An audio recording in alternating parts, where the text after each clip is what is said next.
Hey, Pastor Steve Waldron, I hope you're having a great day or night in Jesus. Thank you so much for being with us. What a treasure we have here. Sermons on the Nativity by Sir Lancelot Andrewes, not Sir Lancelot of the Round Table, but Lancelot Andrewes, Interpreter General at Babylon. Some suggested he could have been. I bought this. It's considered to be a very rare book. I got it really inexpensive on eBay. It says it's J.R.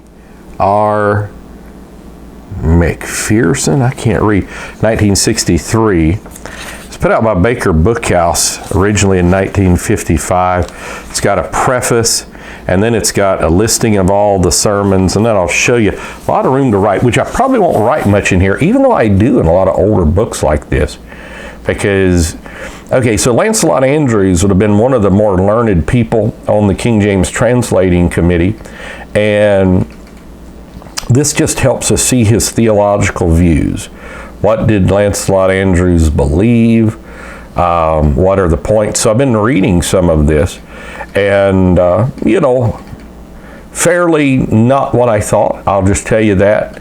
And I may have to give you some things about that sometime.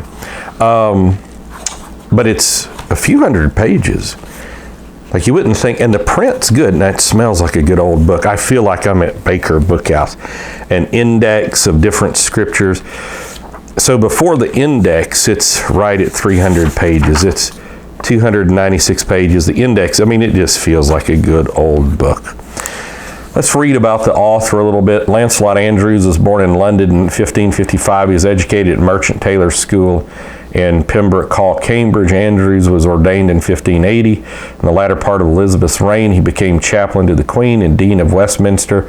Under James I, he served successfully as Bishop of Chichester, Ely, and Winchester. In 1618, James I honored him by appointing him Dean of the Royal Chapel.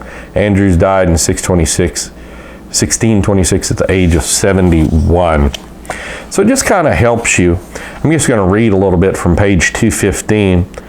He used a lot of Greek, but see, he's preaching to the king. He was like the king's preacher, and the king was a brilliant linguist. He knew 7 or 8 languages extremely well. He did Bible translations himself, like he translated the Psalms, and I think he was like 7 or 8 years old or something. He was young doing that. He was trained very much like that. So 2:15, and in that sense, being taken, it goes well. Glory from us to him, peace from him to us. From men on earth to God on high, glory. From God on high to men on earth, peace. Men, I say, toward whom he is now appeased, and with whom now he is well pleased. And both for this child's sake here in the crotch. And then it has a Greek saying. It's small. I can read some Greek, but that's small print. I can't attempt to read that.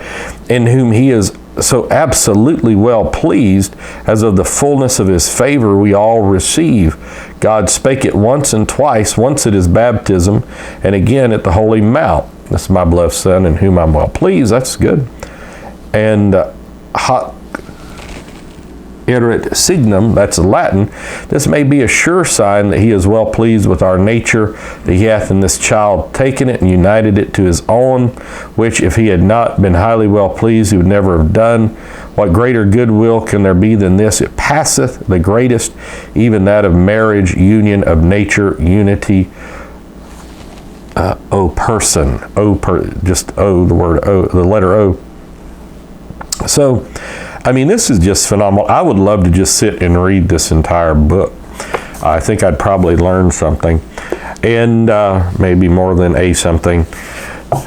Great stuff. If you can get it, I'd recommend it. But again, I get these type books. I try to get every piece of extant literature by any of the King James translators that I can afford. You know how it is. And so God bless. We'll talk with you later. Hit the bell notification, subscribe. Check out our other videos. Got a lot of videos on Bible translations, King James, but a whole host of subjects, end time, everything else, I think. God bless. Bye-bye.